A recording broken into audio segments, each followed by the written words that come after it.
Olá, boa noite. Bem-vindos e bem-vindas a mais uma edição do nosso Conversa Atrevida.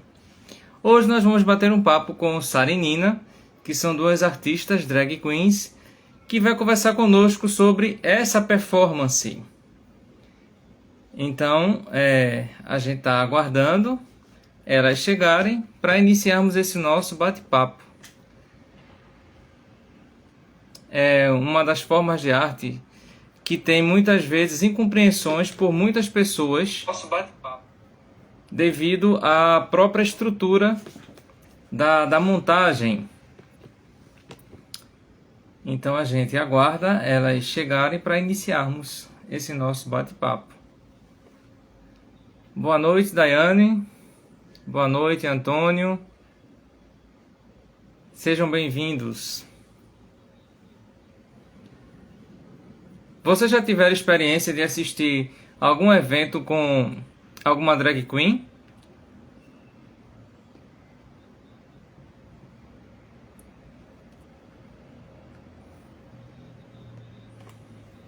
Deixa eu procurar aqui Sara e Nina para avisá-las.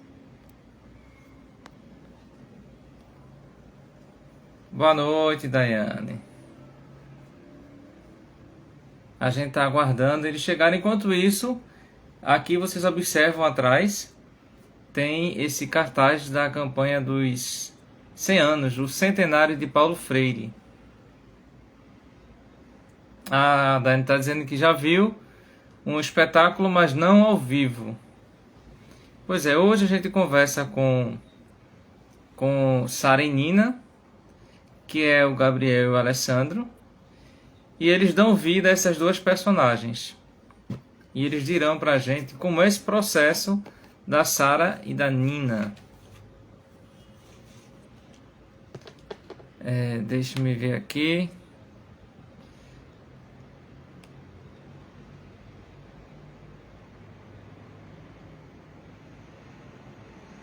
Como é que tá a Sara e a Nina? Se receberam. Opa, acabaram de entrar para a nossa alegria. Vamos lá, vamos chamar.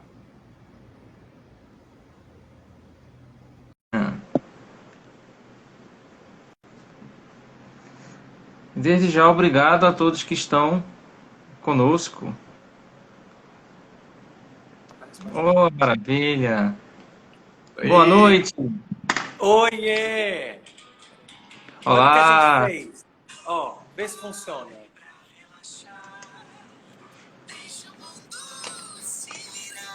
Ah, sim! Botaram um filtro bacana. Não, era a música para ver se você escutava, mas acho que não chega, né? Não, só se ficar um pouco mais alta. Ah, então tá bom, tudo bem. E aí, tudo bem? Desde já, muito obrigado pelo tempo de vocês estarem conversando conosco sobre esse processo da performance, da arte drag, e a gente vai tentar colocar em pauta é, algumas questões e algumas observações para que as pessoas tenham mais elementos, entender de forma mais renovada, com um olhar renovado sobre a performance de vocês. Mas como foi esse processo iniciou? Como é que surgiu Sara e Nina? Eita, esse processo iniciou acho que por uma busca pessoal nossa e foi lá por volta de 2012, 2013 que nós éramos casados na época e a gente desenvolvia, a gente tinha um grupo de teatro e de dança e a gente Sim. desenvolvia já um trabalho muito focado nas questões de gênero. E isso nos levou ao processo de montação. A gente Ah, entendeu tá. que enquanto Sara e Nina, a nossa voz tinha muito mais potência para falar sobre algumas questões. Então, Sara e Nina chegou nas nossas vidas assim como principalmente pessoal, mas depois tornou uma grande ferramenta de trabalho, né? Sabe o que eu acho também? Assim, que curiosamente, eu sei que a pergunta vai para muitos lugares e muitos desdobramentos. Eu acho que, fundamentalmente, a gente vai ter que cair na questão da arte e da formação como artista. Mas Sim, acho que o desejo é mais primitivo do que isso, é lá na infância mesmo. É lá desde pequenininho. Porque tinham duas coisas que eu sempre soube que eu era, nesse sentido, assim, nesse contexto que eu digo. Uma delas era que desde pequeno eu dizia que eu ia ser ator, que eu ia ser artista e eu queria fazer isso da minha vida. Eu queria estar em cena, eu queria estar no palco. Eu vendia, ensaiava com meus primos teatro, um teatro entre a gente, e vendia entrada para os vizinhos da minha avó todinho, cobrava entrada, na época era R$ 2, e a gente fazia até um ah, dinheiro, dava até para viver, comprar umas balinhas depois. E a gente ah, fazia isso e era uma vontade que eu tinha. Um outro primo que eu tinha lá, uma dupla até de brincadeira, a gente falava que ia ser que nem Leandro e Leonardo um dia. Então esse sim. desejo estava lá em mim desde criança. E além disso, um fascínio por tudo aquilo que é socialmente lido como feminino, como universo feminino. Então eu era apaixonado por cabelo, eu amava pentear cabelo. Pentear cabelo era uma coisa que me deixava louco, assim, eu amava, amava, amava. Eu adorava maquiagem, adorava essa coisa que dizem que, né, que a criança começa a querer ter esse desejo de se pintar toda e tal. Adorava, adorava salto alto. Eu esperava minha mãe, às vezes, sair, ficar sozinho na casa. Eu ia lá no guarda-roupa dela, pegava o salto alto dela, colocava no pé e ficava desfilando pela casa. Então tem várias coisas, pegava, fazia casaco, né? Colocava o casaco na cabeça e ficava batendo cabelo por aí. Então todas essas coisas, acho que essas duas coisas já existiam ali no meu desejo, sabe? Desde Sim, lá de sim, trás. sim. E eu não sabia o que que era, né? Assim, não sabia, não teria nome, não tinha nome para isso. E quando eu estava mais velho já e trabalhando já como ator, desenvolvendo coisas, foi isso que o Alessandro falou, a gente começou junto a falar, cara, isso tá aqui em mim, tá em você também. Vamos começar a pesquisar isso artisticamente, o que significa isso? E aí a gente entendeu que já existia uma coisa no mundo chamada drag queen, e era disso que a gente estava Ah, falando naquele momento. sim. Acho que Interessante. fiz um resumão assim Sim, sim, sim. desse encontro. É, então, de forma geral, além Hum. desse desejo inicial, existe essa formação em teatro de vocês. Isso deu bastante segurança e abertura para chegar até essa Nina e fazer um bom trabalho. Eu não digo que deu segurança, não, porque na verdade é sempre um desafio, sabe? O que Ah, eu sinto sim. é que é, é porque a arte drag, ela não tem nada. Pode ter um pouco a ver, mas assim, eu acho que, no meu entendimento, ela nos afasta muito dessa questão do personagem, da personagem, né? Porque a drag queen, ela sou eu. A minha drag queen, ela sou eu. Ela é uma outra forma que eu tenho de me relacionar com o mundo, que não com essa minha aparência de Sim, um sim. homem cis, e sim com a aparência, outra aparência. Então, isso traz. A gente precisa de muita coragem, na verdade, Uhum. para exercer isso. Não é fácil, por exemplo, dias que a gente trabalha, que a gente precisa sair cedo, a gente se monta e vive uma vida na rua como Sarinina. E você precisa ter muita coragem para enfrentar o mundo dessa forma, né? Não é Sim. fácil, assim. Eu acho que assim, ao mesmo tempo, por exemplo, quando o Alessandro, eu lembro que foi em 2016, a gente já tinha começado boa noite, tem gente dando boa noite. A gente já tinha começado a trabalhar o gênero como forma de expressão. E o Alessandro, a gente já tinha feito um ensaio fotográfico para uma amiga estilista. A gente se montou e essa amiga estilista virou pra gente e falou assim: gente, isso é maravilhoso, isso existe, quem são, né? Isso existe, qual é o nome de vocês? E aí a gente falou sobre eu falei que eu tinha sonhado uma vez com Sara Ah, e o Alessandro tinha esse desejo, essa relação já com esse nome Nina. E aí a gente falou, cara, a gente funciona muito, tem uma dupla aqui, né? Elas se complementam muito, Até brinco de que de alguma forma foi o filho do casamento que a gente teve, sabe? Assim, a filha que a gente, as filhas, né? De alguma forma, o filho no sentido como projeto, né? Sim, E sim, sim. aí surgiu isso desse encontro que a gente tem e eu estava dizendo que mesmo, que eu quando o Alessandro em 2016 a gente já tinha isso, e o Alessandro falou assim, eu tenho uma pauta para eu fazer um show num bar aqui no Rio de Janeiro, na Lapa, que é um reduto de samba, e eu queria oferecer um show de Sarinina. Aí eu falei, o quê? Um show de Sarinina? Mas a gente vai fazer o quê? Né? Como é que é isso? Aí ele falou, não, eu tenho um repertório de samba-canção, que é o meu sonho, assim, eu tenho muita vontade de cantar esse repertório, mas eu acho que esse repertório é a cara de Sarinina, vamos fazer ele. Aí eu acho que sim, nessa hora o lado da formação artística, do Sim. teatro, de alguma forma encorajou, porque eu, por exemplo, nunca fui cantor. E o Alessandro é formado, tem formação como cantor e tudo. Eu nunca tive. Aí eu tive que ter a cara de pau mesmo do ator que sou e falei, ok, vamos lá então cantar as músicas no reduto do samba do Rio de Janeiro. E aí deu super certo, né? Porque de lá para cá vocês vêm sempre lançando alguma proposta musical, mas elas sempre ligadas às causas LGBTQIA+. Como é que foi esse processo de repente vocês estarem cantando e de repente dizer, não, Sarinina precisa ser porta-voz de direitos, precisa ser porta-voz de, de outros olhares que não sejam esses olhares tão carregados de preconceito e de conceitos que são colocados de forma até aleatória. Alguém diz alguma coisa e ninguém vai lá no fundamento para saber se é verdade ou não, e de repente você diz, não, vou fazer esse projeto de Sarinina cantando. Como surgiram as músicas autorais?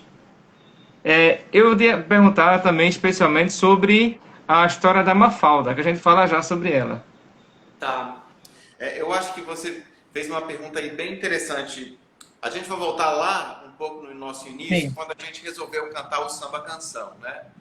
E Tá. a nossa história no samba canção, eu acho que a partir daí a gente foi encontrando caminhos para trabalhar sobre questões e temáticas relacionadas ao mundo queer e às questões LGBT com mais consistência. Porque quando a gente escolheu cantar o samba canção, a gente foi atrás de um repertório completamente feminino. A gente falou, vamos cantar músicas dessa época que foram compostas por mulheres ou músicas que foram interpretadas por mulheres. Então, quando a Lembra gente de algumas? resolveu... Oi? Perdão. Lembra de algumas? Sim, a A gente... gente está gravando um disco agora. O segundo disco, a gente já está Ah, no segundo disco, que é só samba canção. A gente bacana. cantou várias coisas. O pontapé inicial, para mim, veio a partir de Dalva de Oliveira. Eu sempre Ah, tive sim. uma muito grande. Então a gente tinha músicas no nosso repertório como Errei Sim, Bandeira Branca, Meu Mundo Caiu, Segredo. Segredo, Fracassamos. Fracassamos, Que será? Que será? Então foram músicas bem emblemáticas desse período e músicas que falavam sobre mulheres que sofriam na sociedade por mil questões e principalmente por Sim. não poderem ser quem elas queriam ser. E isso levou a gente para um caminho que foi assim. Nós temos uma amiga que é a Bárbara Aires, que ela foi assessora do David Miranda e ela é uma mulher trans. E ela foi assistir a gente algumas vezes e uma vez ela disse assim pra gente: escutar essas letras nas vozes de vocês transforma completamente o nosso entendimento dessa música. Então, a partir daí, a gente começou a perceber como que a nossa existência fluida como Sarinina no mundo traziam outros questionamentos. E a gente começou a se embrenhar dentro deste universo, porque a gente também tinha muitas questões para falar. A gente tinha muita coisa para dizer a partir da nossa vivência, do que a gente experienciou no mundo. E isso levou a gente para este lugar de potência, e ainda mais porque a gente começou o nosso trabalho fora do nosso reduto. A gente entrou de sola, como Sarinina, num reduto super machista, que era o reduto do samba de raiz Isso. aqui do Rio, né? Uhum. E era um lugar muito duro e que a gente foi encontrando recepção que a gente não achou que fosse encontrar, principalmente das mulheres. E aí, isso levou a gente a construir um trabalho em cima de pautas LGBTs, né? E uma vez a gente foi participar de um festival em Brasília, um festival de arte contemporânea, e nós fomos convidadas, as meninas foram convidadas para fazer uma participação. E essa participação seria no Salão Verde, do Congresso Nacional. A gente propôs isso. Era a nossa proposta. Então a gente foi atrás disso e começou a falar com alguns parlamentares. E é claro que os parlamentares que nos acolheram foram os parlamentares gays da época, que era o David Miranda e o Jean Willis. Então a gente foi criando essas pontes e trabalhando sobre essa temática tão sensível. E isso foi permeando o nosso trabalho, né? Menino, não, é porque ele falou isso agora. Esse festival, a gente foi fazer a abertura do festival. E pediram pra gente uma performance. E a gente tem uma proposta de trabalho com uma banda, né? Com música e tal. A gente falou, a gente queria levar um pedaço do nosso show, mas de alguma forma falando algo que nos interessa agora. E era um momento pra gente muito importante, porque estava sendo votada a reforma trabalhista, tinha acabado de acontecer o golpe do governo Temer, enfim, né? O golpe do governo dele entrou, e aí ele entrou. Estava acontecendo aquele momento do Brasil que a gente estava assustadíssimo com o que poderia vir. E a gente falou, vamos no Congresso, o melhor lugar para a gente fazer o nosso trabalho é ali, porque a gente tem que se relacionar com a política. A gente tem que estar em atrito mesmo, assim, gerando fricção para que o pensamento se dê. A gente foi tentar, e claro, foi vetada a performance lá dentro de todas as formas. A princípio, tinha uma senadora que abria a porta lá para a gente entrar, ela deu para trás na hora. Alguém contou para o Jean Willis que estava acontecendo isso, o Jean conhece a gente, e ele falou, vem aqui, manda vir aqui, no gabinete do PSOL. A gente foi lá, chegou, explicou para ele o que a gente queria fazer, ele pegou na mão de mim e da Nina, assim, da mão das duas, a gente atravessou aquele corredor branco, assim, cheio daquelas fotos de ditador, de presidente militar, aquela loucura. A gente atravessou. Quando a gente entrou no Salão Verde, na porta do Congresso, estavam o Pedro e o Zeca, que são dois músicos que estavam naquele momento trabalhando com a gente. A gente entrou cantando: "Oh, abre alas, queremos passar. Oh, abre alas, queremos passar. Somos da vida e não vamos negar. Somos da vida e não vamos negar." E aí a gente cantou Não Recomendados, cantou aquela música do Caio Prado, né? Não recomendado à sociedade. Sim. Cantou também Divino Maravilhoso. E foi uma comoção dentro daquele congresso. Foi incrível isso. E aí, claro, depois disso, gerou isso principalmente, esse fato especificamente, acabou nos gerando uma moção de louvor e congratulações pelo nosso trabalho, pela representatividade do trabalho aqui na Câmara dos Vereadores no Rio. Gerou um movimento atrelado, de alguma forma, à luta por direitos e por representatividade, inclusão. Isso gerou coisas bem importantes. Até que depois a gente foi convidado a fazer uma fala no TEDx também, por causa disso. Então, o nosso trabalho, ele entrou neste lugar. Acho que em nenhum momento a gente parou e falou, vamos trabalhar assim.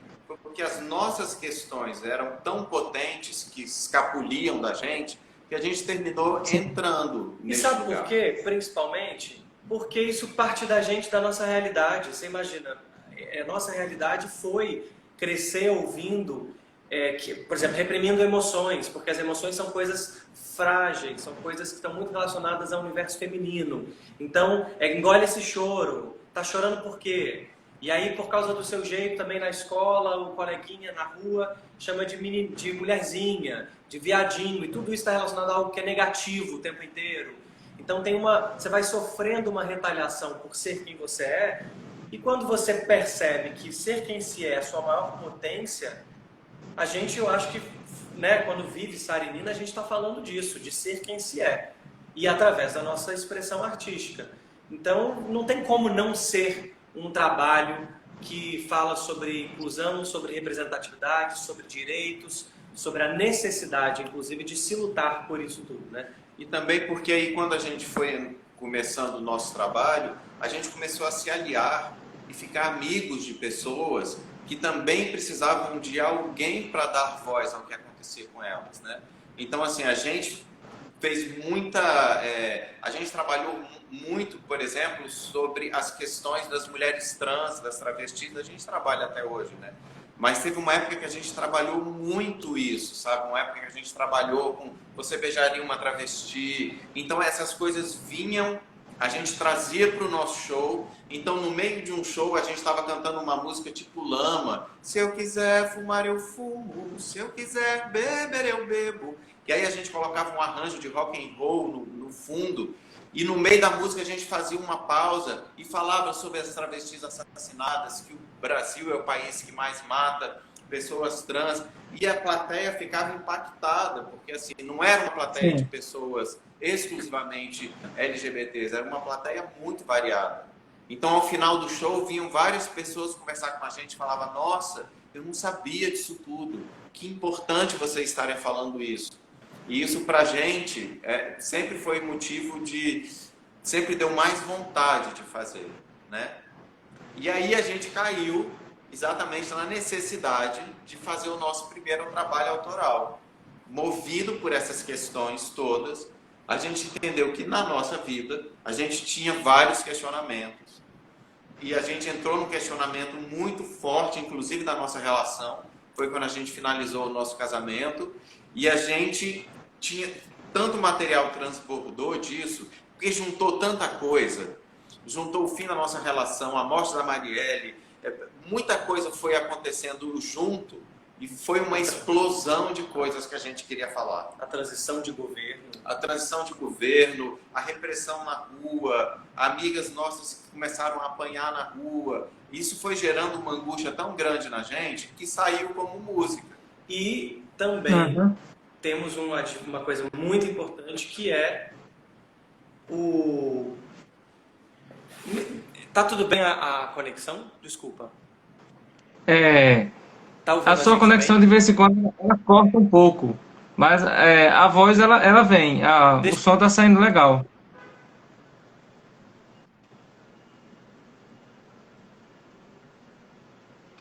Agora deu uma travada.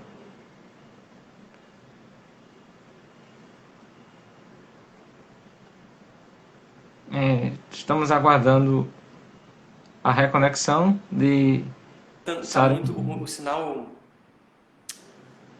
Oi, Ele, voltou não? ele agora E deu agora? Agora Tá voltou. melhor? Antes ele estava como se Voltou? estivesse reconectando. Mas agora tá Sim, bom? voltou.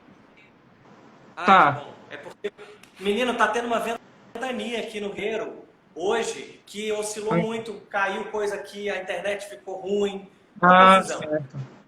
Mas tava sendo possível acompanhar, não? A gente Sim, tava se sim. entendendo? Sim, só o finalzinho é que tava entrecortando muito. Ah, eu ia dizer só que teve um agravante também que nos estimulou muito a começar o processo de composição autoral, que era a parceria com o Pedro Henrique Santos Barbosa, que é um músico com quem a gente desenvolveu uma intimidade e ele é um homem hétero, e a gente desenvolveu uma intimidade na nossa sensibilidade muito, muito poderosa, de escuta, da gente conseguir escutar ele na sensibilidade dele, ele conseguir escutar a gente na nossa sensibilidade, nas nossas vivências. E aí a gente ouviu um material que ele tinha já de musical, de música autoral, que é Céu de Framboesa, e uma outra música que era um pedaço que virou depois a História de Mafalda. O refrão da História de Mafalda ele já tinha também. Céu de Framboesa ele já tinha a música bastante... A música era toda pronta, a gente acrescentou 2 estrofes, na verdade. E a História de Mafalda não, a gente escutou esse pedaço desse refrão dele e a gente achou aquilo incrível, e aí propusemos para ele continuar a escrever a letra e a composição da música.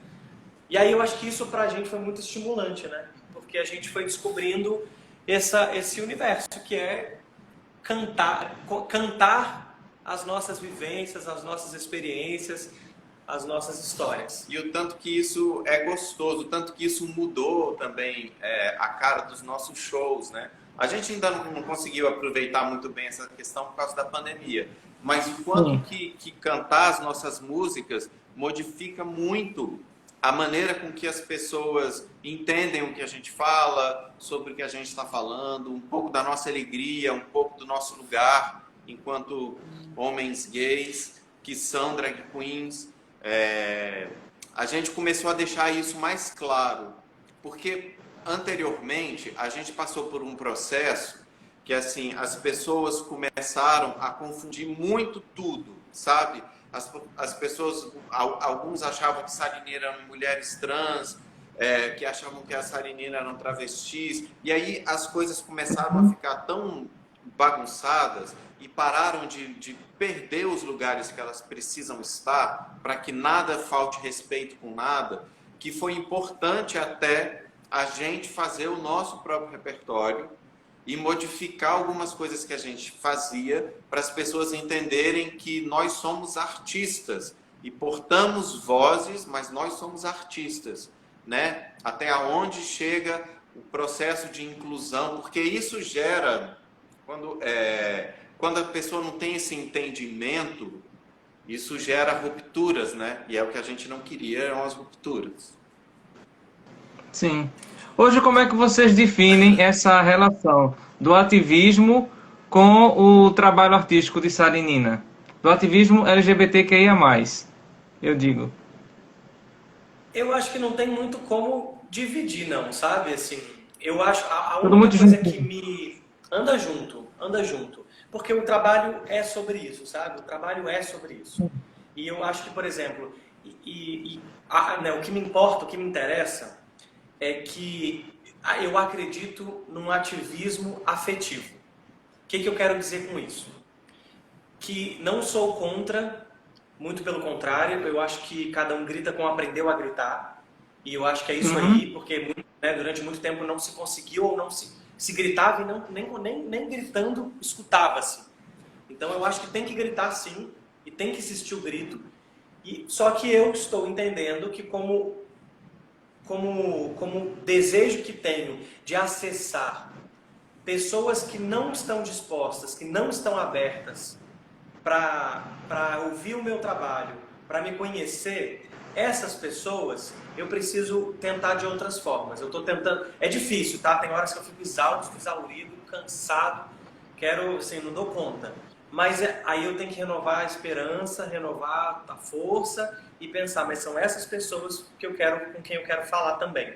Eu quero voltar sempre aqui para o meu universo onde eu me sinto protegido e acolhido. Mas na hora de tentar mudar o mundo, digamos assim, eu tenho que sair desse lugar aqui, dessa zona de conforto e ir lá falar com aquele.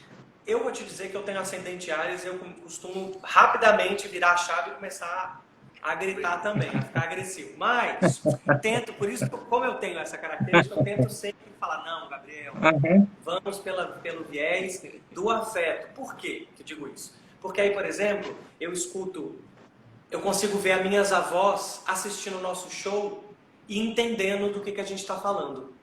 E parando de falar bobagem, por exemplo, de agir de forma desrespeitosa e preconceituosa.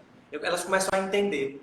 Eu vejo a minha mãe se interessando, por exemplo, por estudar o assunto, por conta própria.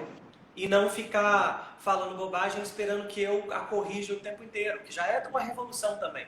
Porque você aceitar que o outro te ensine já é difícil. Mas é você também buscar o conhecimento por conta própria. Nossa, aí eu vejo isso na minha mãe. Eu vejo a minha irmã, por exemplo, me contar que quando assistia o nosso show, quando assistiu um dos nossos shows, que ela chorou do começo ao fim porque ela se via identificada, ela se via ali representada naquele assunto, naquela questão, naquela música, naquele corpo, em tudo.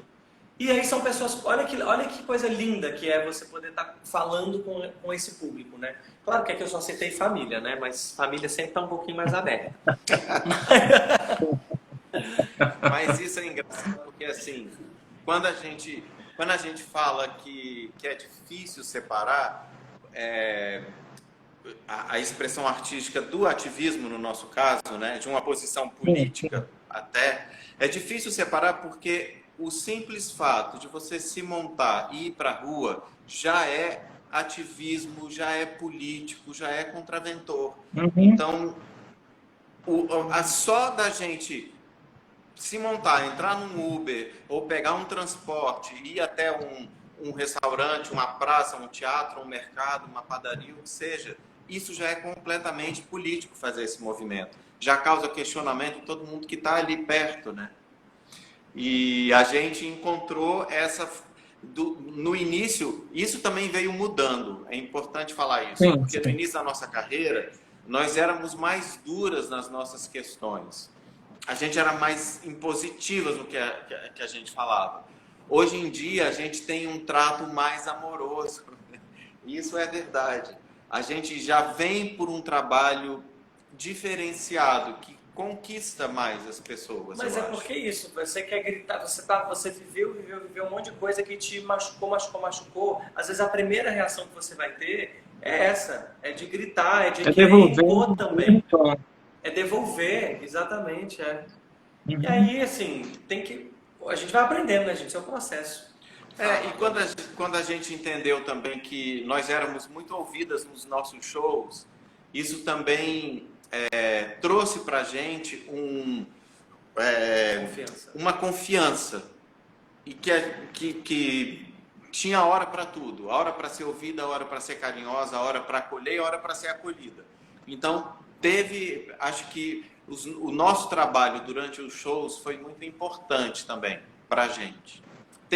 Sim, Queria só citar uma coisa que aconteceu com a gente. Quando a gente, por exemplo, foi fazer a nossa palestra no TEDx, era um TEDx voltado para a área de medicina. Então era da faculdade de medicina, só tinham médicos e nós pegamos uma plateia muito dura, muito dura. Que no começo da nossa fala, quem quiser ver essa fala depois, ela está no YouTube, para quem quiser ver depois. No começo da nossa fala, a gente começava perguntando para as pessoas, né? Vocês acham que nós somos homens? Não, nós não somos homens. Vocês acham que nós somos mulheres? Não, também não somos mulheres. Então essa era a primeira pergunta. E a plateia estava assim, assustadíssima, assim, nervosa com aquelas figuras no palco. No final, sim. 70% da plateia só chorava. E isso é Nossa. muito bonito da gente ver. Aham. Inclusive, deixa eu voltar aqui. Opa, cadê a questão? A Natália Santos, ela Até a perguntando cobra, aqui, até se a a menina cobra. tem personalidades do Gabriel e Alessandro ou são personagens? Como é essa relação?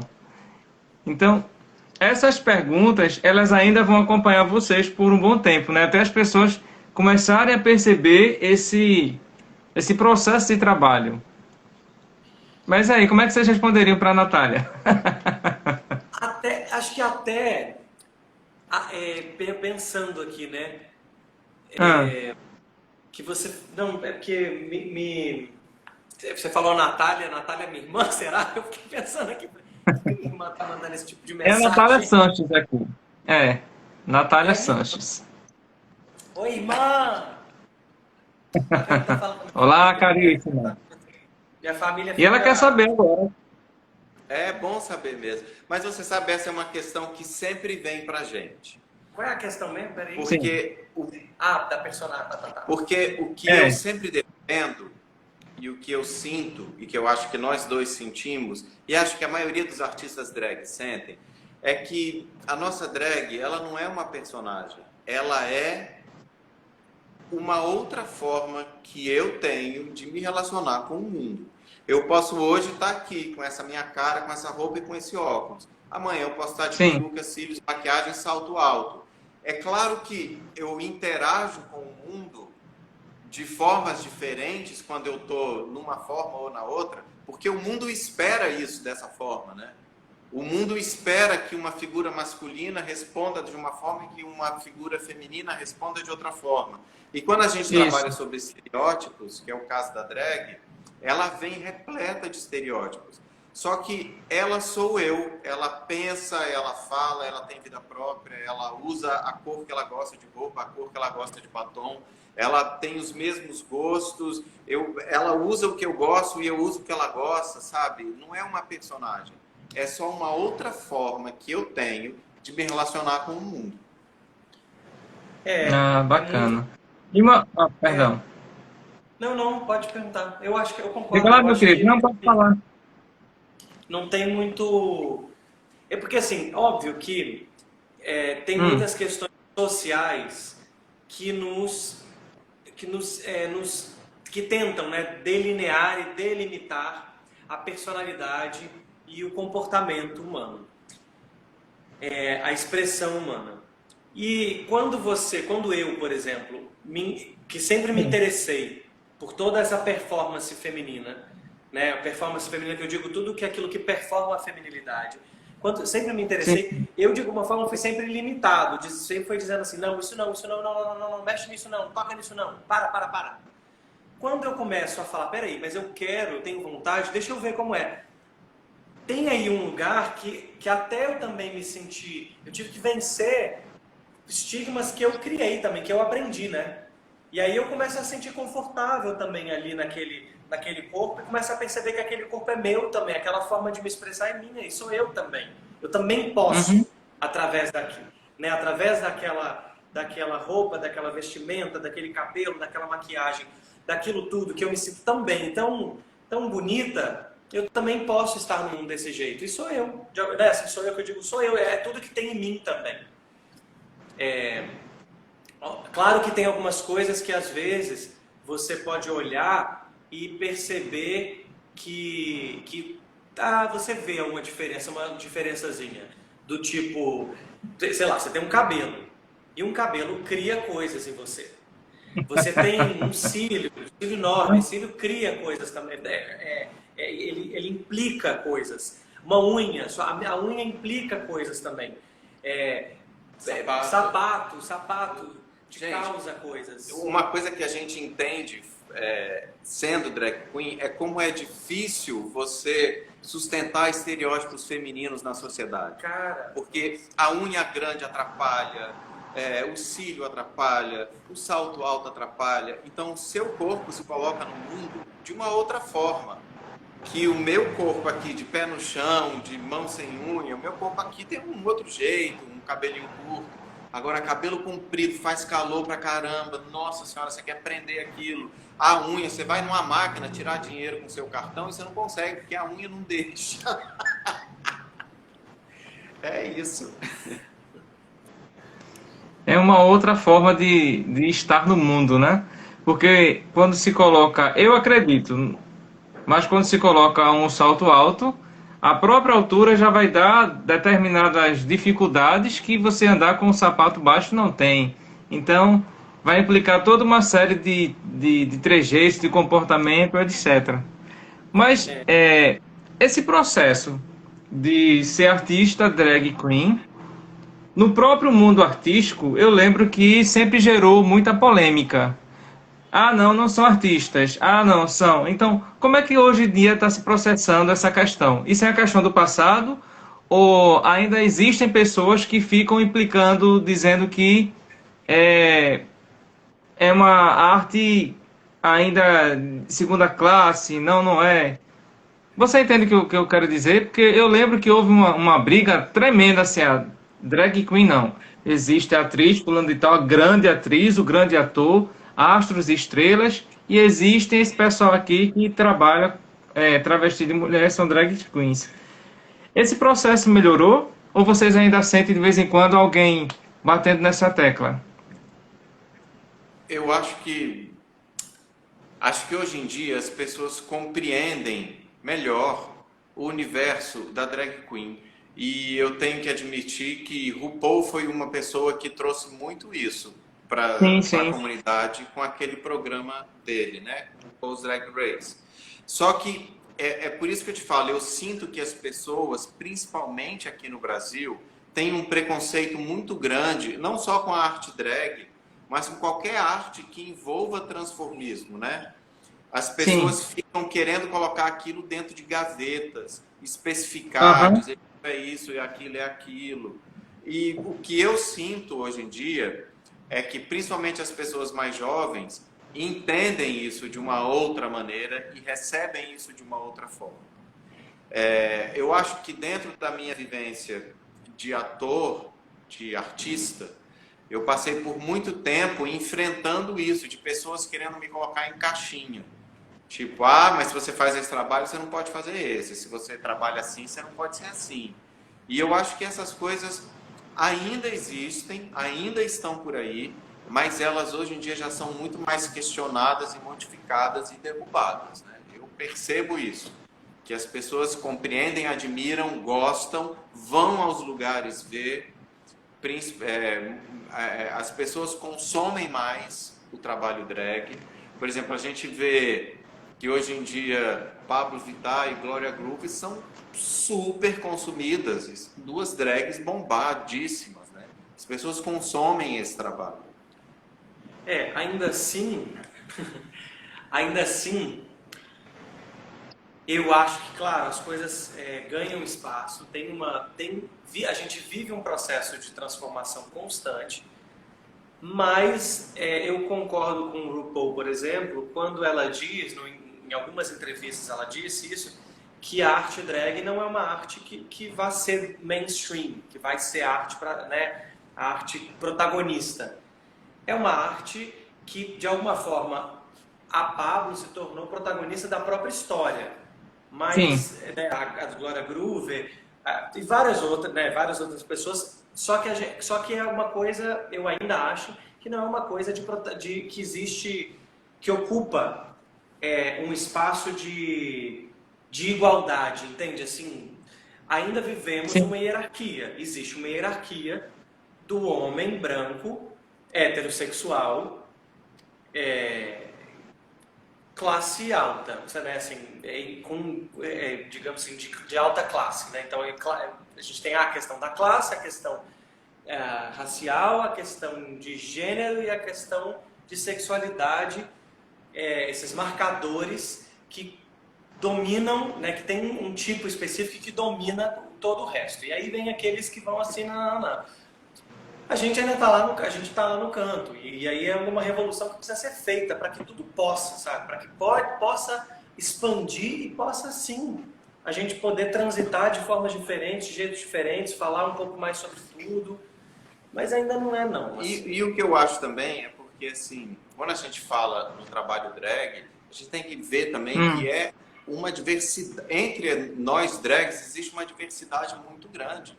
Porque você tem drag fazendo de tudo hoje em dia. Você tem drag em todos os lugares. Você tem drag que é pensadora, que é professora, que como é que é o nome disso aqui, povo de Instagram?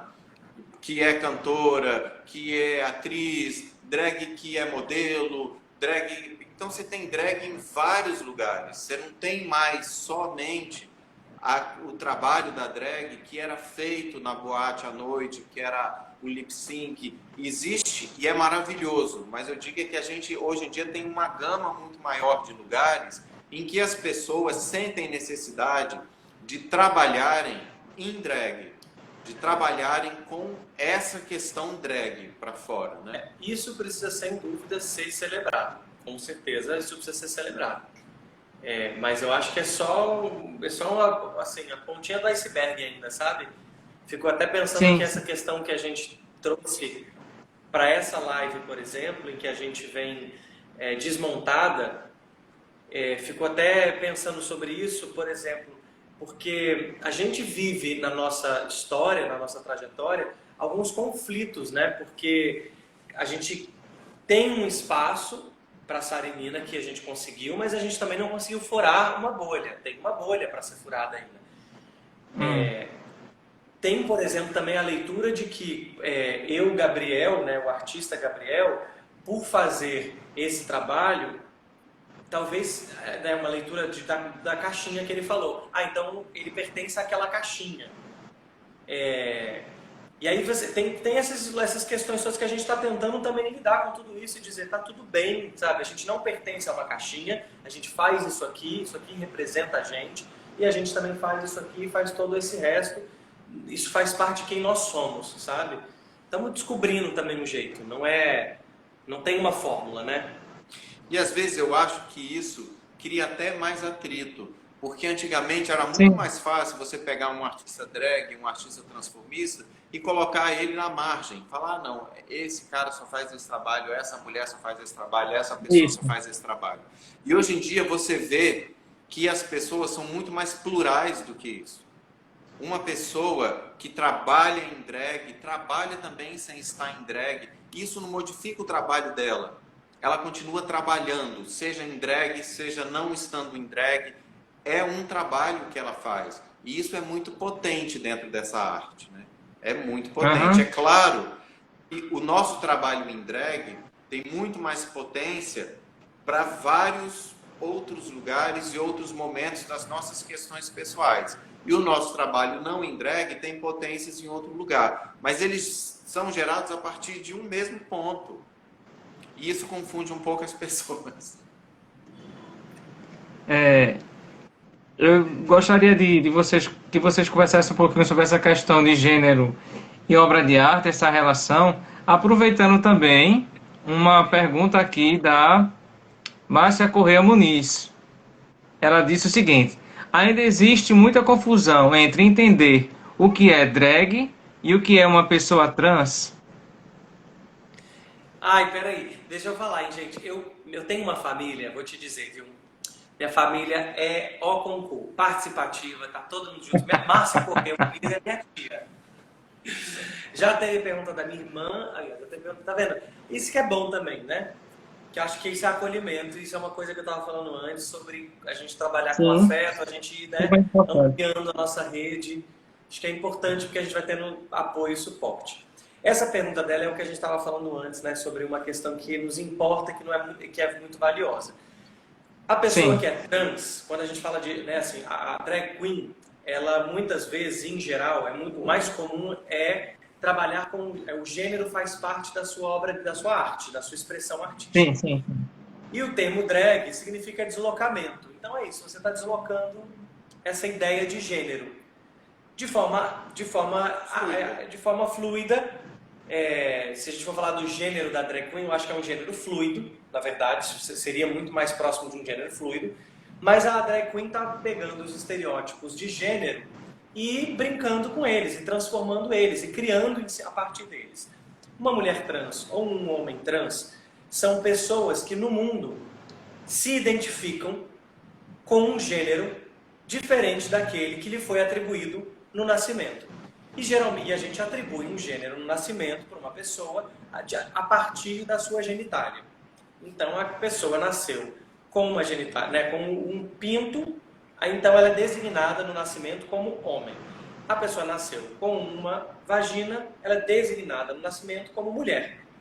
Mas mulher e homem são construções sociais, não são construções biológicas. Biológico é você ter características, né, do seu corpo ali e tal. E a gente hoje em dia pode também transformar tudo isso, tá tudo certo. Só estou dizendo que isso é o biológico, você nasceu ali com aquilo ali. Mas a sua forma de estar no mundo, isso é uma construção. Isso é como você se entende. E isso a pessoa tem que ter o direito de poder exercer, de poder se colocar no mundo, de como ela se vê, como ela se reconhece. É isso que é muito importante de entender. Então, uma mulher trans, ela se reconhece socialmente como uma mulher. É assim que ela se vê. Talvez, né, assim, eu escuto umas pessoas falando, mas então ela é diferente, ela é uma mulher trans, ela não é uma mulher cis. Sim, ela é uma mulher trans e não é uma mulher cis, mas ela é uma mulher. Ela se reconhece como mulher. E é isso que a gente precisa entender e reconhecer. Talvez um dia, como a gente gosta muito de caixinha, talvez um dia a gente queira até sair disso, sabe assim, que a gente fica falando, ela é isso, ela é isso, ela é aquilo, e a gente está dando muitas caixinhas para tudo. E eu acho que é importante, porque a gente está dando reconhecimento para como aquela pessoa se identifica no mundo. Talvez um dia isso tudo se importe muito menos. E a pessoa, ela é só uma pessoa. Talvez um dia a gente consiga aceitar a pessoa como ela é, e esses rótulos todos, esses marcadores todos, sejam menos importantes. Mas hoje em dia a gente precisa primeiro reconhecer esses marcadores, validar eles e entender que a gente lida de forma desigual e de forma muito diferente com marcadores diferentes. E aí essa que é a questão. A gente precisa trabalhar para uma sociedade mais equilibrada. A gente vai precisar ter uma força de equalizar, né? Primeiro de equalidade para depois a gente viver em igualdade. Sim. Então essa que é a questão. O dia que a gente tiver igualdade, a gente pode, acho que tudo vai poder mais, mas ainda não é. Então tem que trabalhar. E eu acho que essa questão, essa dúvida entre travestis, drag queens, aparece muito porque a comunidade heteronormativa, cis heteronormativa, foi Sim. toda educada dentro de um binarismo muito forte. Ou é isso ou é aquilo. E quando você trabalha com questões do mundo queer, do mundo LGBT, essas questões furam todos esses lugares. Então é muito mais fácil você querer pegar todas essas figuras que carregam o estereótipo feminino e colocá-las numa mesma caixinha do que você entender cada uma delas. E eu acho que o que eu sempre falo para amigos meus que me fazem essa pergunta, eu falo o seguinte: olha, uma drag queen, ela escolhe essa fluidez durante o trabalho, durante o dia dela, ela monta e se desmonta, ela vive aquilo, ela sai daquilo e vive outra coisa. Uma pessoa trans, ela dorme e acorda vivendo as suas questões sempre durante o dia, vivendo a sua orientação, vivendo o seu gênero, não tem como ela não viver aquilo. Essa é uma pessoa trans que carrega com ela tudo isso sempre, que são frutos desse nosso binarismo, né? Porque se a gente não vivesse um binarismo tão desesperado na sociedade, talvez a gente não precisasse rotular ninguém, né? E essa é a grande busca que eu vejo da orientação queer, do mundo queer. Aceite quem você é, da maneira que você é. E o que eu vejo é que vão se criando também, hoje em dia a gente já tem várias portas para milhões de outras orientações sexuais, milhões de outras identidades de gênero que estão aí precisando ser vistas e que as pessoas ainda não se abriram para elas. As pessoas ainda estão muito presas na coisa da transgeneralidade, mas existem milhões de outros lugares que elas precisam olhar também. Você é prof de filosofia, não é? Ou a filosofia, de alguma forma, ela faz parte da sua... que eu vi lá no seu perfil falando sobre filosofia, né? Eu sou professor de filosofia também, português, inglês, enfim. Ah, e é prof. E eu tenho uma das coisas uma das aulas mais maravilhosas que eu tive, eu sou formado em letras. E eu tive uma professora na faculdade de letras que me deu duas matérias, me dava uma matéria de literatura brasileira, mas para falar sobre alguns artistas, né, alguns escritores da literatura brasileira, como Clarice Lispector, como Guimarães Rosa, como Machado de Assis, ela precisava falar justamente do binarismo, do pensamento binário. E aí ela recorria ao fundamento do pensamento ocidental através de Platão, assim, né? Pegando ali desde Platão e trazendo todo esse recorte que depois a igreja consome esse binarismo de uma forma radical e aí implementa, inclusive com muita punição, né? Culpa e punição. E aí as pessoas assimilam o binarismo, e a gente vive ainda aqui à sombra desse binarismo, como se quando você foge, é isso, não pode, porque aí isso é anormal. Mas aí também você está sempre dentro do certo ou errado, porque o certo e errado também é o binarismo, né? Então é claro ou escuro, é sol, é dia e noite. E aí privilegia-se sempre tudo que está mais claro, né? Tudo que você enxerga, tudo que é escuro, que você não enxerga, que você não vê, que é um mistério, tudo isso na Igreja Católica, quando absorve, tudo isso é para ser escondido, né? Para ser culpado, para ser problematizado. Então a gente tá nessa, né? A sombra disso ainda está muito aqui. A gente Sim, muito forte. Vive ainda na educação todo dia muito forte, né? Dizem que a geração Z já está melhorzinha, porque já são frutos de nós, né? De nós aqui que estamos também mudando a nossa cabeça. Mas dizem, eu não conheço muita gente da geração Z, não, mas torço para que venham já menos binários. A igreja hoje ela tenta observar melhor a sociedade e machucar menos. Então, quando você Com ouve os certeza. discursos do Papa Francisco e de outros, você vê a diferença do acolhimento. Mas o Platão foi muito malvado mesmo. Platão foi terrível, porque quando ele jogou no Ocidente a ideia de o belo é divino e o feio é mal, o belo é Exato. bom, entendeu? Como você colocou aí como um binarismo. Aí quando você joga isso para a sociedade, se alguém definir, isso é feio, isso não é bom, isso é mal. Se isso é mal, a igreja quando coloca isso é coisa do demônio. Isso no pensamento antigo, eu estou dizendo. E muita gente Não, hoje ainda carrega isso. Aí isso já é uma deixa para vocês falarem dessa questão religiosa. Como é que Sarinina trabalha essas questões religiosas quando chegam em cima de vocês? O preconceito religioso, muitas vezes, às vezes as pessoas falam de maneira tão pesada, olha, isso é erro, isso é pecado. Como é que isso chega para vocês? olha só, você falou, só para inclusive pegar então Sim, a conversa nesse caminho que você está falando, é, além disso, lá no Platão, tinha essa coisa do sensível, né, do mundo e da ideia e do sensível. E a ideia, que é razão, a ideia é o espírito também, né? E o sensível é o corpo. O sensível é o que a gente vive aqui, né? E aí, justamente, quando você vai distanciando isso, aí você vai vivendo um homem completamente dissociado, né? Você vai ficando partido, cingido. E a gente tem que unificar essas duas coisas. Eu acho que, claro, como você mesmo disse, existe um movimento dentro de algum, né, não de todas ainda, mas dentro do ambiente religioso. Minha irmã, por exemplo, é cristã e praticante religiosa, e eu vejo como a gente cresceu muito no nosso diálogo quando ela também, quando eu entendi que existe, aprendi a respeitar, e ela também começou a entender esse movimento que é de calma aí, a gente também não pode, a gente tem que juntar essa ideia. O corpo e o espírito, eles estão aqui, né? A gente é junto. Nossa cabeça e o nosso corpo, eles fazem parte de um ser.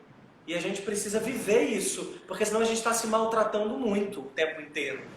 Quando a gente se culpa pelo corpo que tem, quando a gente se culpa pela emoção que sente, quando a gente se julga a si e julga o outro, inclusive, né?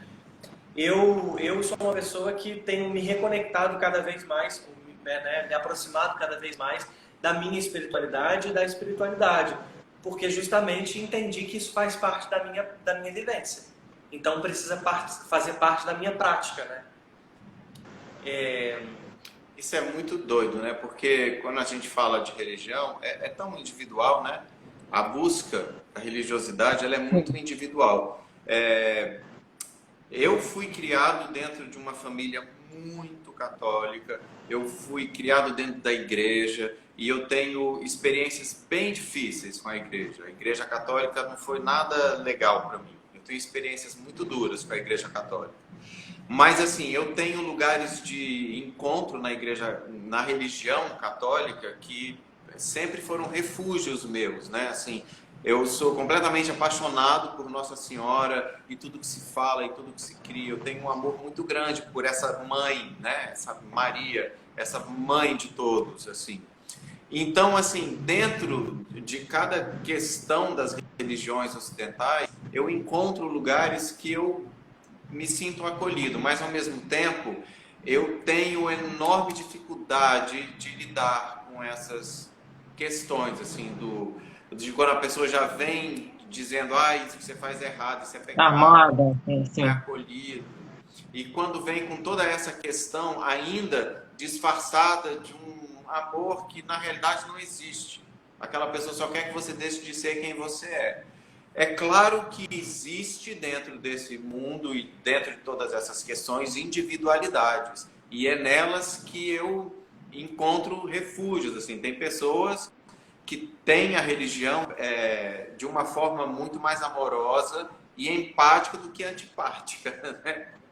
Então, assim, a Sim. religião para mim é um lugar de busca pessoal, de encontros pessoais, e ainda mais que eu tenho muitas influências, assim, que o Gabriel tem as influências, eu tenho as minhas, mas assim, eu confesso a você que eu evito esses embates religiosos.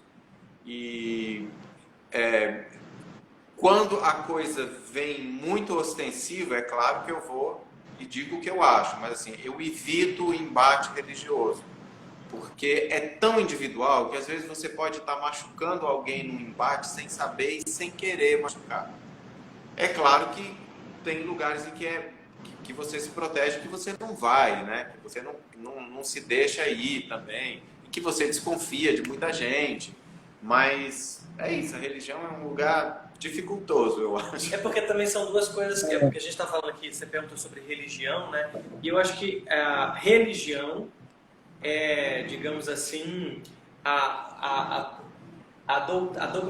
dogmatização da espiritualidade, né? Assim também, porque você está sistematizando, de alguma forma, a religião, ela é um espaço onde você, de alguma forma, sistematiza a forma que você vai expressar a sua espiritualidade. E aí você pode se identificar mais com aquela outra, com essa, né? Porque aquele sistema faz mais sentido para você expressar e viver a sua espiritualidade. Então eu acho que a gente também, por isso que é tão importante o respeito à diversidade religiosa. Porque a espiritualidade, né, esse espaço do espírito, da alma, o espaço, né, a vivência, né, espiritual é uma vivência, como o Alessandro falou, individual, única daquela pessoa. Então ela pode se encontrar melhor e, né, de forma mais feliz num lugar ou no outro, né, assim. E eu acho que é isso que a gente precisa começar também a fazer em ambientes religiosos, que é trabalhar com a tolerância, trabalhar com acolhimento. Não é porque uma pessoa vive a espiritualidade dela numa igreja evangélica, por exemplo, que é uma igreja que eu, particularmente, tenho mais dificuldade de me aproximar, porque justamente a sistematização é uma sistematização que eu falo, cara, que limita a gente. Eu me sinto muito limitado e muitas vezes, em vários espaços da religião evangélica, que não são todas as igrejas, né, iguais, mas várias vezes eu me sinto não acolhido. Eu falo, bom, aqui não tem como fazer parte. Né? Então é isso, assim, são muitas, né? Diversidade é o nome disso. Voltando àquela questão do Platão, quando ele colocou essa questão corpo-espírito, muita gente pensou que era ruptura, mas não era, ele estava demonstrando essas dimensões. Só que, de lá para cá, as pessoas ainda estão amadurecendo o pensamento, o entendimento.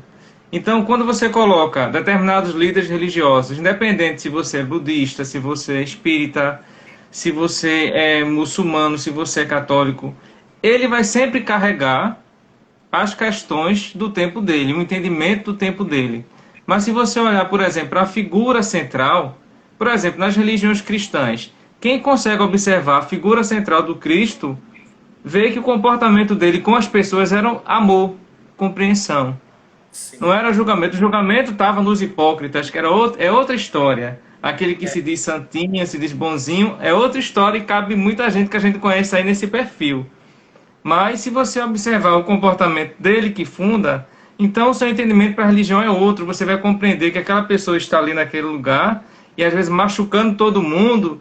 E se você não tiver maturidade, vai pensar que é a religião que é assim. Mas não é bem assim. É aquela pessoa daquele tempo que está ali interpretando daquela forma. E por ser autoridade, é preciso muitas vezes se parar e ouvir, porque senão quebra o processo todo. Mas o próprio caminhar do tempo vai colocando todo mundo no lugar. Eu gostaria também de dizer que aqui é Sanches Faria. Está perguntando sobre a questão do preconceito, como trabalhar essa questão, e frisou aqui. Vovó Natália pediu para avisar que está acompanhando comigo aqui. Tá vendo? A vovó Natália de alguém está acompanhando. Vou contar para você uma coisa aqui de vó Natália. Vó Natália tinha na casa dela eu Ah, morei até meus 10 anos de idade, morava na casa da minha avó. Meus pais e tudo, a gente, né, fase muito difícil de dinheiro, sim. minha avó emprestava lá um pedacinho na casa dela pra gente morar lá na casa dela. No quarto dela, um closet que ela mantinha trancado com chave, porque ela sabia que aquele era um lugar mágico para determinadas criaturas. Um dia eu consegui achar onde ela escondia essa chave. Menino, eu abri, entrei naquele closet, vesti todas as roupas. Naquela época, elas cortavam o Ah, cabelo e guardavam o cabelo, né? Pegava o cabelo, colocava, fazia salto da minha avó, as joias, tudo, pegava tudo. Fazia a festa naquele closet. Você vê a drag queen aí maravilhosa. pois é, já tinha Pronto, lá, volta né? na pergunta. Aliás, só para te falar uma coisa sobre a espiritualidade ainda, Sim. que eu me lembrei, a gente Hum, estava só falando aqui, e na hora que a gente estava falando, entrou aqui uma grande amiga minha, a Clarissa Freire, que é a Kika, que é uma pessoa que na minha vida tem uma importância no chamado para a espiritualidade. E, sim. e isso é muito interessante, porque a gente está aqui falando disso e olha que ela entrou aqui, passou por aqui. As coisas são assim, né? Assim, elas, de alguma forma, a espiritualidade ela chama, ela tá sempre aqui dizendo coisas pra gente. Desculpa, qual era a pergunta? Não, sobre preconceito, mas a tua irmã tá te entregando aqui. Sara nasceu naquele dia. Menina, Sara nasceu há muito tempo. Pois é. Inclusive, Sara nasceu, ela nasceu talvez a primeira, né, vez que eu a Ah, visualizei, foi minha irmã devia ter 1 ano. Fui lá no guarda-roupa da minha mãe, peguei saia, peguei óculos, peguei salto alto, vesti a minha irmã inteira, coloquei, ainda fiz um cigarrinho, porque naquela época era chique, né? Se colocar a pessoa. Imagina, criança aham, de 1 ano e meio, com um cigarro na boca, assim, ó. Cigarro não, papel, né? Eu peguei um papelzinho enrolado, claro. sim, sim. Enrolei um papelzinho, aí fiz uma foto dela assim, de batom, óculos, saia, sutiã e salto alto, só. Ó que coisa, gente. Eu tinha o quê? 8 anos? 7, 8 anos. Pois é, a questão que a gente estava vendo era sobre preconceito e como combater. E aí eu estava lembrando também de uma questão que pode ser unida a essa. É, quando é que o movimento LGBTQIA+, ele é mimimi? Porque muita gente diz assim, ah, isso é mimimi desse povo, isso não existe não.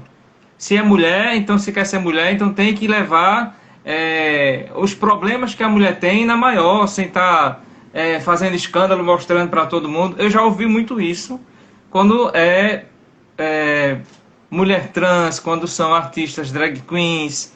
Então, como é que é esse processo? Primeiro que mimimi é um termo que a gente tem que... Primeiro eu acho que não usar. Porque, né, não usar isso, assim, não usar que eu digo... Porque ele já vem com desrespeito atrelado, né? Porque, na verdade, não é mimimi nunca, né? Porque se uma pessoa está Isso. incomodada, ela precisa ser ouvida. Não, Pronto, não Uhum. tem simples. mimimi nisso. É sim, tá me incomodando, eu tô falando. Você só precisa sair do seu lugar de privilégio e me escutar. Porque eu acho quando a gente fala de preconceito, quando nós do mundo LGBT, né, quando nós pessoas LGBT sofremos preconceito, é simplesmente por não, por aquela pessoa que está no seu lugar de privilégio não ter empatia, não ter capacidade de entender nada além do que é o que ela é. Ela se mantém nesse lugar de ignorância, de se abrir para qualquer outro e recusa qualquer outro que venha, que isso para ela vai ser errado. Então, a gente dá de cara com o preconceito dessa pessoa. E não tem outra forma de lidar com o preconceito. Eu só vejo duas formas. Ou você consegue amorosamente mostrar para aquela pessoa qual é o seu ponto de preconceito, ou então você grita. E aí a pessoa te chama de mimimi. Mas se dói, você grita, gente. Se alguém te corta, você fala. Se alguém te fura, você fala. Se alguém impede você de ser o que você vai falar, gente. Você vai gritar, você vai dizer. Ou então você vai ficar doente, vai morrer, vai se esconder, vai... Vai ser morto, inclusive. Vai ser morto. É um processo. É muito delicado. Não, fala, desculpa. Aproveita, por favor, e fala sobre a história da Mafalda. Eu creio que já cabe nesse momento, né? Sim. Bom, Que a Mafalda, é um grande grito, eu vejo ali. Diz, olha, preste atenção nesse detalhe aqui que está muito forte. é porque para nós sempre foi um choque. Sempre foi um choque. Saber como o Brasil, ver como o Brasil trata a população LGBT. E é um choque ainda maior saber que as pessoas que estão de frente dessa luta, que são as mulheres trans, são as pessoas trans, essas pessoas, elas morrem todos os dias, principalmente as mulheres trans, as travestis, sabe? E isso sempre foi pra gente um lugar de desespero. A gente sempre falou sobre isso, sempre, porque é um lugar de desespero você entender que você vive no país que mais mata pessoas trans e no país que mais consome pornografia de pessoas trans. Quer dizer, é uma Isso. dicotomia sem fim. Então, assim, quando a gente pensou na Mafalda, na história que a gente queria contar com essa música, a gente traz a Mafalda como um nome de várias travestis, né? Porque a Mafalda, ela é uma história fictícia que a gente conta ali, mas é uma história que muitas pessoas que a gente conhece já viveram, sabe? Então, com a Mafalda, a gente fala sobre todas essas questões, que é essa questão de, primeiro, se você é uma mulher travesti no Brasil, a única opção que você tem é de ser uma prostituta. Não tenho nada contra, eu acho que tá tudo bem, desde que você queira seguir essa profissão. Mas uma mulher trans no Brasil, uma travesti, não tem escolha. É muito difícil ela ter escolha de ser outra coisa, porque é negado tudo a essa pessoa. Essa pessoa, desde que ela se entende como uma mulher trans, tudo é negado a ela. É negado família, é negado amor, é negado educação, é negado convívio. E a única coisa que essa pessoa tem é a rua. Então, ela precisa aprender a se virar na rua. E a sociedade, cada vez mais, coloca essa pessoa no lugar limite. Essa pessoa ela tem que estar num lugar de não aceitação absoluta, incabível, e só resta a morte a essa pessoa. Porque se essa pessoa não é assassinada na sociedade, ela sofre assassinato social, que é o suicídio. Né? Porque é muito triste esse lugar que uma mulher trans... Hoje em dia, eu conheço nós temos várias amigas que lutam, que se formam, que estudam, mas tem gente que não tem ainda estrutura e capacidade para ingressar nesses lugares. Porque você precisa de algo que a maioria não tem, que é o amor de uma família. Se você tem amor de família, você dá conta de enfrentar o mundo. Mas se te negam o amor de família, logo você não dá mais conta de enfrentar nada, você só quer se salvar, né? O amor, eu ia tocar nesse ponto, porque a história de Mafalda conta justamente, a gente estava muito, a gente ouviu muito de algumas amigas nossas que o amor é negado a elas desde cedo, né? Que o amor é tirado delas desde cedo. E aí a gente escuta histórias, muitas histórias de que a pessoa se apaixona, se envolve, mas aí é no sigilo. Porque se a sociedade vê, se alguém vê, aí não vai pegar mal, não vai poder. Então o amor vai se tornando algo sempre proibido, sempre escondido, né? O direito ao amor vai virando migalha quase, né? Assim. E a gente pensando, né, nessa situação, a gente falou, cara, porque é uma história de amor. A história de Mafalda é a história de uma travesti que ama um homem, esse homem ama ela, mas este homem não dá conta. Este homem né, não dá conta dessa relação amorosa com uma travesti a ponto de exterminar ela. Mas é isso, e a gente conta isso dizendo, é isso que acontece, né? Muito ainda na nossa sociedade. Então é um grito nesse sentido. Quando você... E aí eu tenho uma coisa para te falar sobre isso que é curiosa, que assim, a gente vai lançar um disco todo ainda, né? O Céu de Framboesa é um disco de 12 músicas.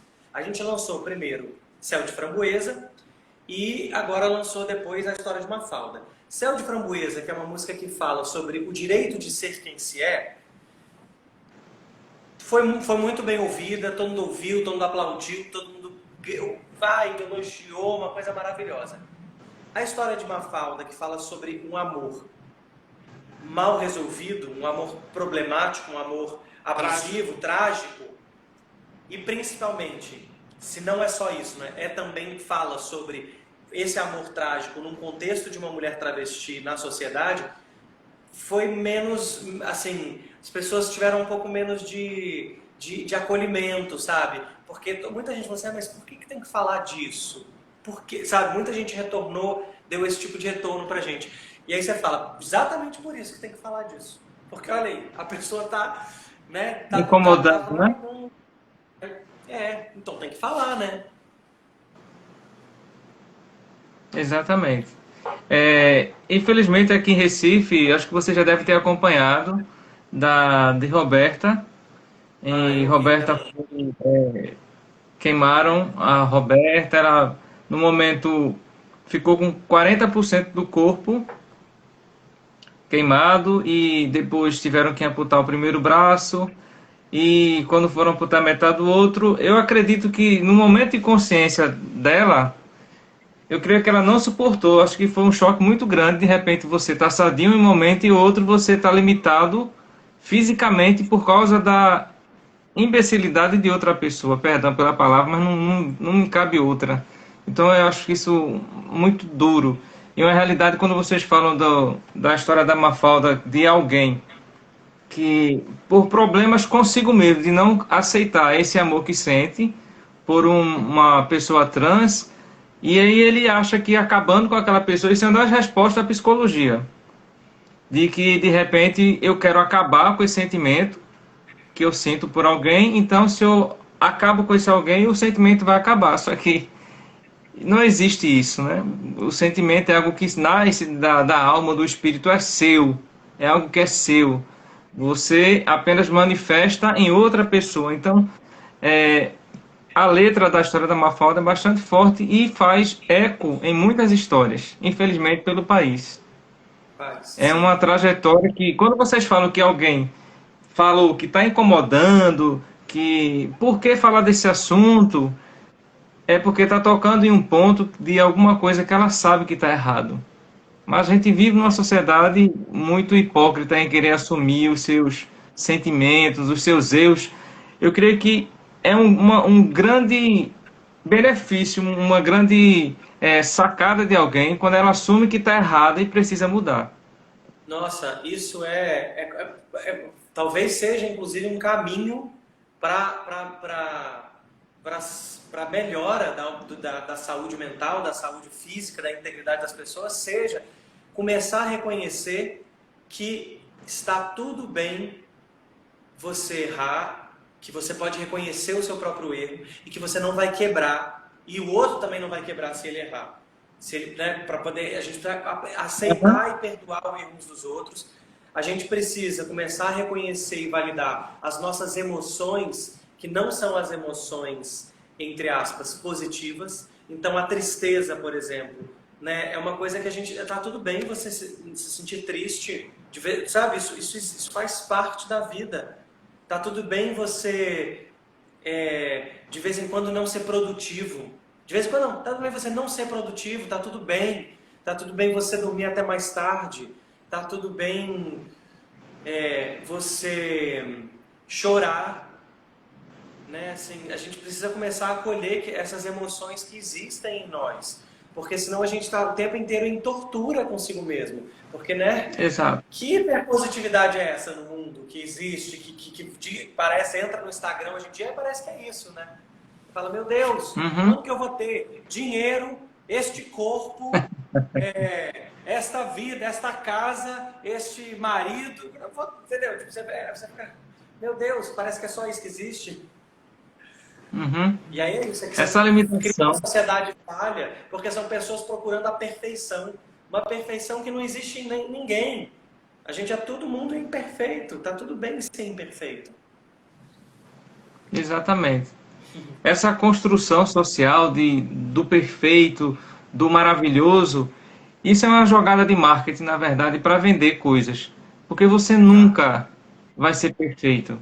Cada dia que você vive tem novos desafios. Cada dia que Sara e Nina elas entram em cena, elas podem ter o roteiro pronto, mas a vida vai mostrar a elas outras possibilidades. Elas precisam da resposta, que não estão em roteiro. Então, quando a gente começar a perceber isso enquanto sociedade, que não existe essa coisinha pronta, certinha, ah, eu sou perfeito. Não, tem momento que talvez a Sara não esteja tão sorridente, a Nina não esteja tão sorridente, mas são Sara e Nina. Não necessariamente precisam estar 100%, são Sara e Nina. Então a gente precisa ter esses acolhimentos com a gente, para a gente se entender e começar a entender melhor o outro. Talvez esse processo que a gente estava dizendo aqui, perdão, dessa negação de sentimento, a gente precisa reverter tudo isso para encontrar um melhor caminho, né? Com certeza. E você sabe que lá atrás, quando a gente começou o nosso trabalho nesse lugar que era um bar, um reduto de samba, esse espetáculo que a gente fazia, o Minhas Mulheres Tristes, uma das coisas que a gente conversava muito é que a gente começava o espetáculo na plateia, junto com as pessoas, recebendo o público, conversando com o público, porque de alguma forma a gente pensava, a melhor forma da gente começar a qualquer coisa é nos colocando juntos, sabe? Horizontalizando as relações, falando que a gente está todo mundo aqui, né? Nós com todas essas características, vocês com a de vocês, e aí a gente conseguia construir algo junto. Era muito legal isso, porque aí você constrói algo junto. E era um espetáculo que falava muito sobre tristeza o tempo inteiro, né? A fossa falava sobre separação, falava sobre dor, enfim, Dalva, muito né? isso. Dalva. E aí, sobre a outra coisa que falou sobre o marketing, sobre essa coisa da hiperpositividade, isso é um assunto que o Alessandro sabe mais do que eu, mas o grande problema é o capitalismo, né, gente? O que a gente pode fazer? Capitalismo. Mas não tem como fugir. Não tem como fugir, né? Mas você precisa entender quem é você nesse processo. Você não é essa pessoa que apresentam aí na televisão, com esse corpinho sempre 100%, nunca teve, sei lá, uma unha quebrada, nunca doeu, um sapato nunca apertou. Então, é aquele sorriso sempre constante. Isso não existe. Essa construção de perfeição e felicidade é ilusória. A gente já está se encaminhando para o finalzinho do nosso bate-papo. E aí só tem mais duas questões. A primeira é, quais são os projetos, além desse CD, que vocês estão pensando, de Sara e Nina? O que é que vem de bom aí pela frente? A gente tem essa... Bom, só para dizer, a gente como está atravessando essa pandemia, tudo é muito mais lento, sabe? Para a gente, principalmente, foi tudo muito mais lento. Então, assim, a gente teve que frear muitos projetos e tudo. Por outro lado, abrir espaço na gente para a gente ver também o que é a nossa prioridade, o que a gente tem que fazer agora, o que é importante. Céu de Framboesa, que é esse disco que a gente compôs, que são músicas autorais, ele começou há quase 4, 5 anos atrás já. 3 anos. Não, começou a composição de música... Em 2018? Em 2018.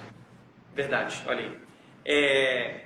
E a gente veio criando ele foi tomando o tempo que ele precisou tomar para existir. Agora ele está pronto e a gente começou o processo de lançamento. Só que como ele realmente demorou muito para o processo de lançamento iniciar, a gente acabou conseguindo também viabilizar o novo projeto, que já é o segundo disco, o segundo álbum de Sara e Nina, que é o Minhas Mulheres Tristes, que na verdade é o primeiro, no sentido de que foi onde começou a nossa história. Então o nosso segundo álbum, que vai ser lançado só no final do ano, é um álbum de samba-canção. São 10 faixas de samba-canção, todas as músicas que foram conhecidas e reconhecidas principalmente nas vozes femininas, que são Dalva de Oliveira, Ara de Almeida, Dolores Duran, Elza Soares, Dircinha e Linda Batista, enfim, várias outras. E esse é o segundo disco que a gente vai lançar. Estamos com essas duas engatilhadíssimas. Porque a nossa agenda de show está começando a ser montada agora, mas assim, a gente ainda não está querendo fazer nenhum evento em que a gente aglomere pessoas. A gente ainda está dizendo não para muitos convites. Então, assim, talvez a gente faça alguns shows a partir de outubro, aqui no Rio, Dependendo primeiro, de como for. dependendo de como vai estar essa questão de vacina e tudo.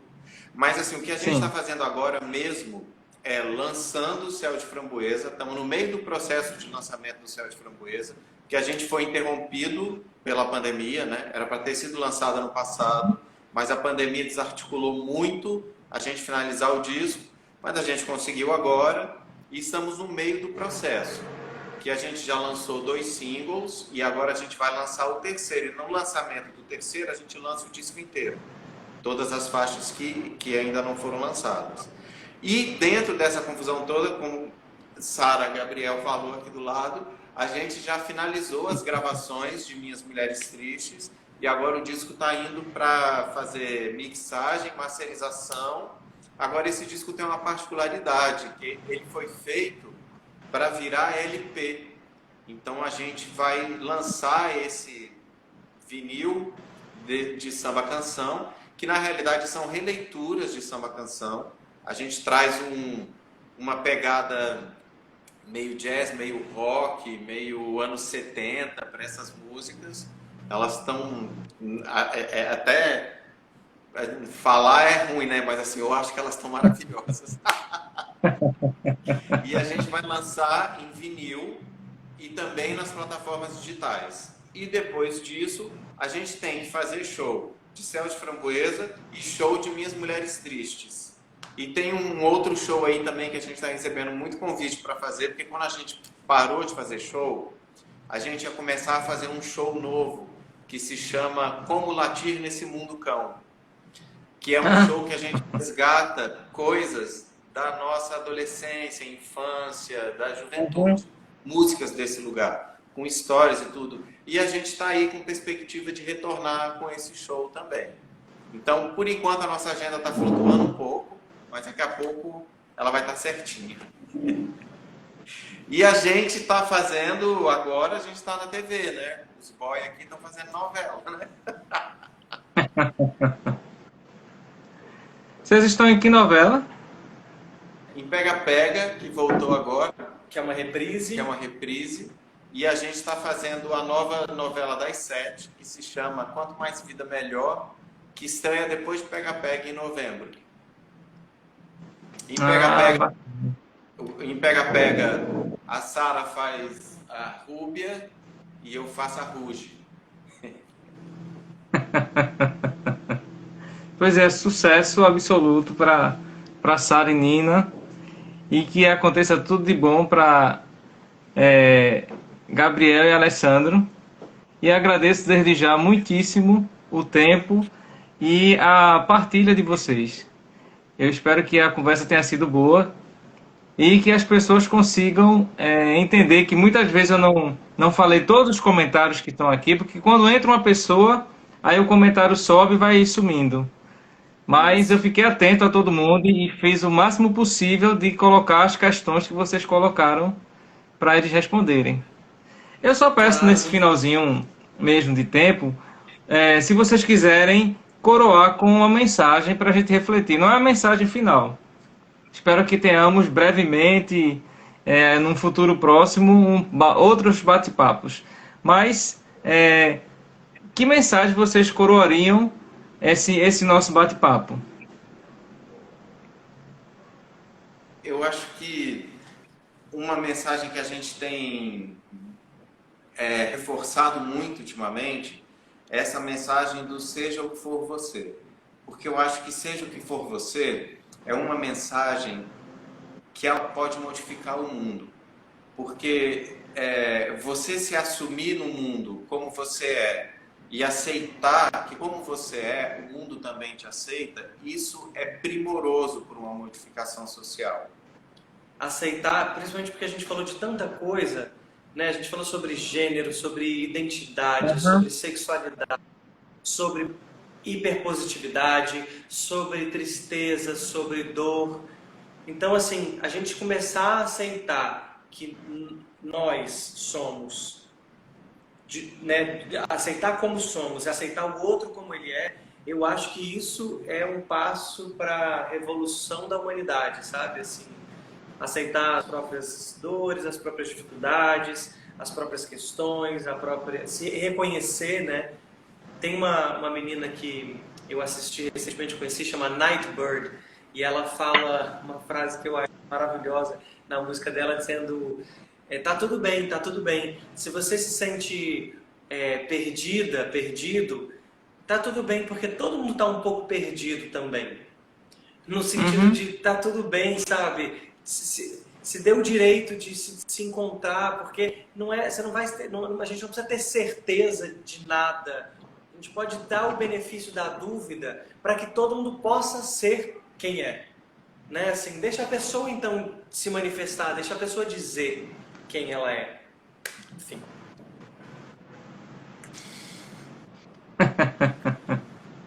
Obrigadíssimo, boa noite, bom descanso. Cheiro grande no coração dos dois. Adonês, muito obrigado. Obrigado, viu, pelo acolhimento. É isso, gente. Sempre, sempre. Escutar nossas músicas, vai lá no Spotify e escuta a gente. YouTube. Vou ver, sim. Tá bom. Beijo. Cheiro grande. Outro, bom descanso, boa noite. Tchau, tchau. Acabamos de conversar com Sara e Nina, que são o Gabriel e o Alessandro. Agradeço desde já a participação de todos. Espero que vocês tenham se divertido e ido para determinados lugares de aprendizado que os meninos mostraram. A gente acolher as pessoas é uma obrigação com a gente mesmo, porque a gente, quando se abre para o outro consegue nos enxergar melhor. Então a gente se encontra no próximo Conversa Atrevida. Boa noite e até